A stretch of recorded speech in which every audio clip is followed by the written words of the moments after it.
alam semesta aja penuh sukacita dengan hari kelahirannya Nabi Muhammad. Nggak denger tuh.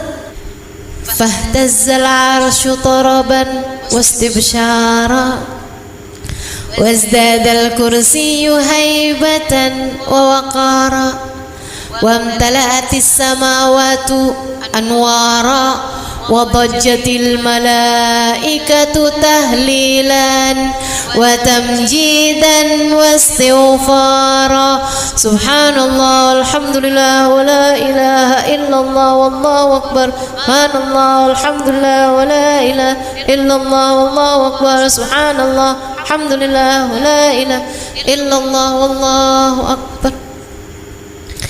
Fahtazzal arsh, arshnya Allah subhanahu wa ta'ala berguncang. Adik-adik saudara sekalian, kapan itu?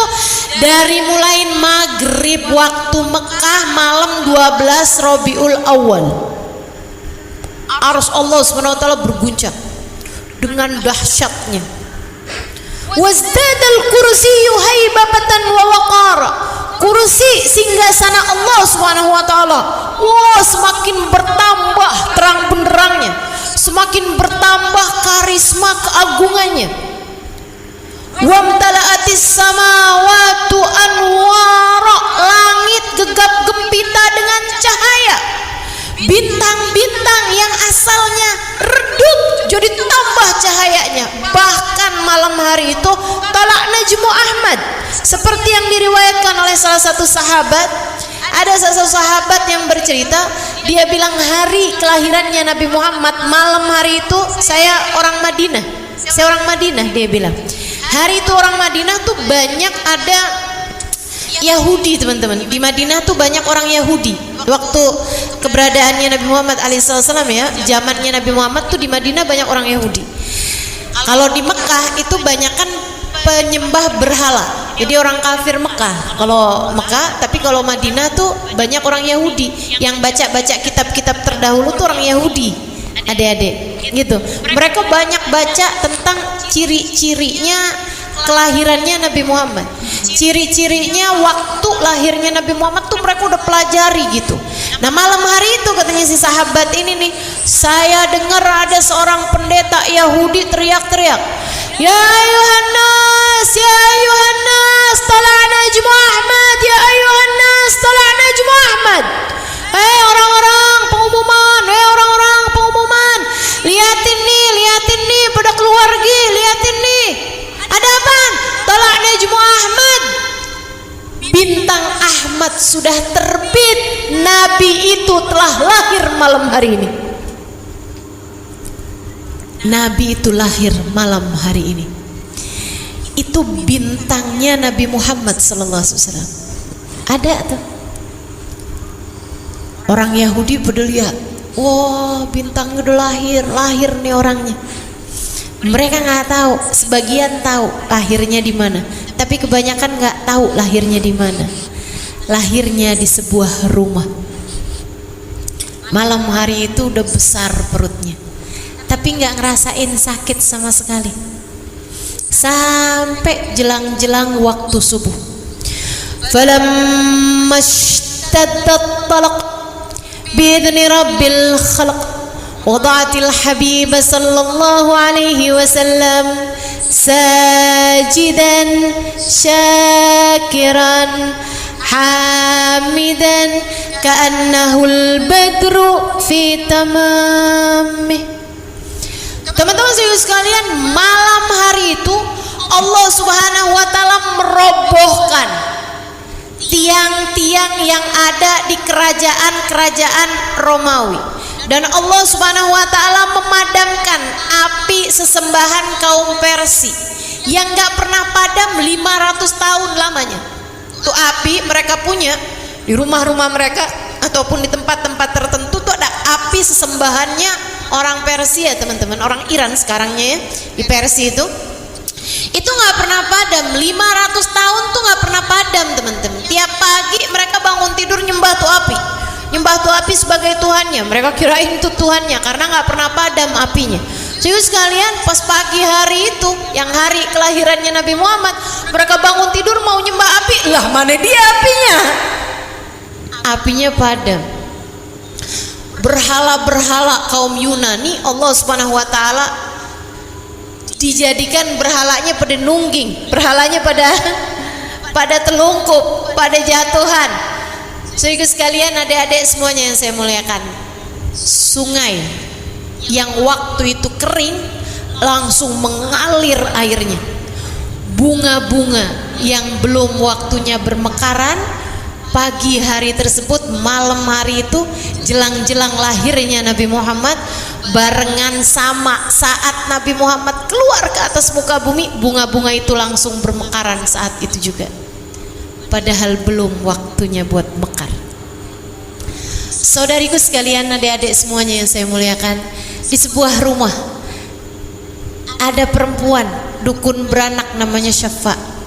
Dia bilang kepada seorang ibu yang sudah 9 bulan dan sejak dari awal kehamilannya nggak pernah merasakan sakit yang biasanya dirasakan ibu-ibu hamil. Ngidam lah, pusing lah, mual lah, gitu ya. Pengen makan rujak lah, pengen beli tas baru lah, pengen ditransfer ada banyakan lah. Itu sih bukan ngidam ya, emang dasar. Teman-teman sekalian, nah itu tuh, dia sama sekali tidak merasakan yang biasanya dirasakan perempuan-perempuan saat hamil. Bahkan yang biasa-biasanya kadang sakit perut, dia malah nggak pernah sakit perut sejak hamil. Yang biasanya masuk angin, kan perempuan bawaan ya, kalau lagi hamil tuh kan masuk angin mulu. Ini malah yang biasanya masuk angin, begitu hamil malah nggak pernah masuk angin, nggak pernah sakit perut, nggak pernah sakit kepala, nggak pernah, sehat bener-bener.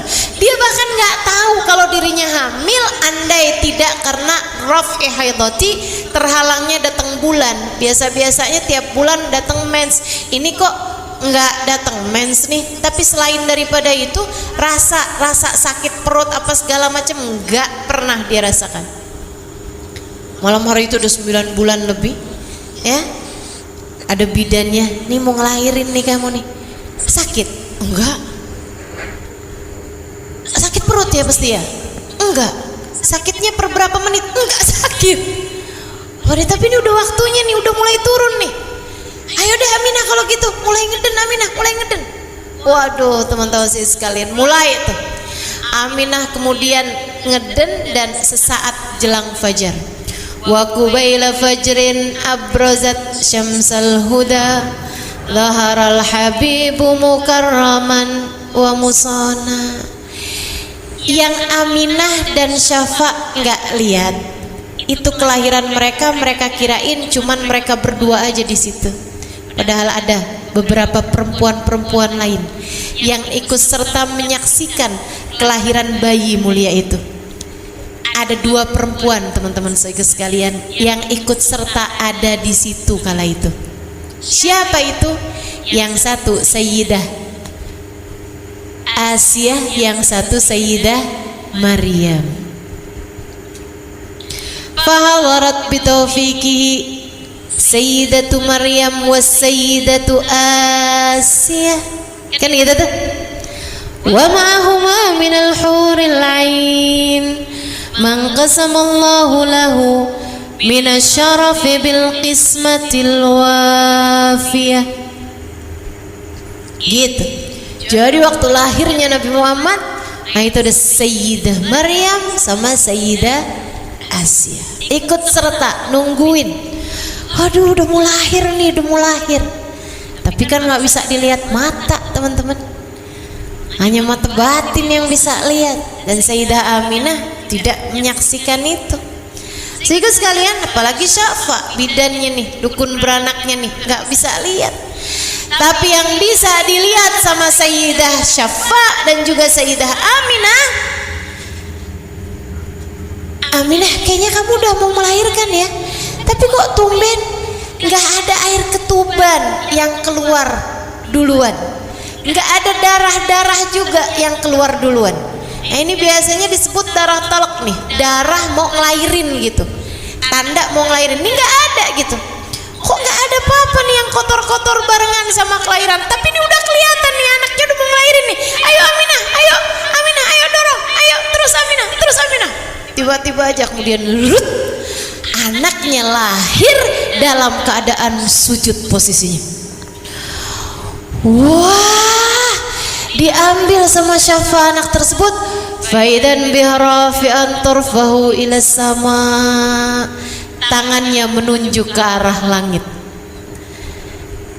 Syafa, bayiku sudah lahir. Sudah Aminah. Wah, posisinya sujud Aminah. Alangkah indahnya anak ini. Syafa kayak bingung gitu. Biasanya saya kalau anak lahirin gimana ya? Oh, putusin tali pusar dong. Tapi ini ternyata tali pusarnya sudah terputus, bahkan sudah kering sempurna. Laki atau perempuan, Pak? Kata Aminah nih. Dilihat sama Syafa, wah Aminah, bayimu sudah berkhitan. Laki-laki dan sudah berkhitan, udah sunatan. Ya ampun, kapan pestanya ya? Udah sunatan aja ini. Masya Allah. Seperti apa wajahnya Syafa? Sambilan Syafa bawain ke dekat Aminah. Masya Allah Aminah, sudah ada celak mata di kedua matanya yang indah. Anak bayi itu biasanya rada lama tuh melek matanya. Ini begitu lahir nggak ada darah, nggak ada air kotor, nggak ada ketuban apa segala macam yang kotor-kotor teman-teman. Habis gitu matanya tuh udah terbuka dan di bawah matanya sudah ada celak mata yang menempel sempurna. Wah, ajaib kelahiran anakmu Aminah. Syafa bilang, saat itu saya tahu anak yang ada dalam genggaman saya ini, di tangan saya ini bukanlah manusia biasa. Ia adalah seorang yang spesial. Bukan spesial. Ia adalah manusia yang sempurna. Saat itu saya tahu bahwa anak dalam tangan saya ini, anak yang berada dalam pelukan saya ini, kata Syafa, pastilah calon nabi yang kelak akan diutuskan. Fakuntu min awwalin nasi islama. Saat itu juga saya sudah bersiap-siap untuk beriman kepadanya ketika ia menyatakan dirinya menjadi seorang nabi suatu hari nanti. Saya akan simpan rapat-rapat cerita ini, tidak akan saya sampaikan kepada siapapun. Saya khawatir dengan keselamatan anak ini. Akan tetapi suatu hari nanti, jika ia menyatakan dirinya sebagai seorang rasul, aku pasti akan menjadi yang pertama kali beriman kepadanya. Makanya kenapa Abdurrahman bin Auf adalah salah satu dari orang-orang pertama yang masuk ke dalam agama Islam. Gak nyampe 10 orang tuh salah satunya ada Abdurrahman bin Auf. Sebab Abdurrahman bin Auf adalah anak dari Syafa, bidan yang membantu kelahiran Aminah saat melahirkan bayi Muhammad sallallahu alaihi wa ala alihi wa sahbihi wasallam. Fadhalahu minan nur. Kemudian tampaklah cahaya memanjang dari arah bayi ini sebelah kanannya. Hatta nadartu ila ba'di kusurir rum. Katanya Syafa waktu cerita sesudah bi'tsah Nabi Muhammad ya, sudah Nabi Muhammad nyatain dirinya sebagai seorang rasul dan Abdurrahman kemudian masuk dalam agama Islam, Syafa'nya juga masuk Islam. Syafa'nya cerita nih kepada Abdurrahman, kepada teman-temannya Abdurrahman, kepada orang-orang yang kemudian beriman. Katanya Syafa, habis gitu saya lihat cahaya terang banget di samping kanannya bayi itu, sampai di ujungnya tuh saya lihat ada kerajaan Romawi. Kemudian cahaya sangat terang di samping kiri bayi tersebut, sampai di ujungnya saya lihat kerajaan Persia. Oh, cahaya sangat terang sekali. Dari sanalah Syafa tahu bahwa anak yang sekarang ada dalam rengkuhannya, dalam pelukannya, dalam buayannya saat itu adalah seorang calon nabi yang akan diutuskan oleh Allah Subhanahu wa taala nantinya. Masya Allah.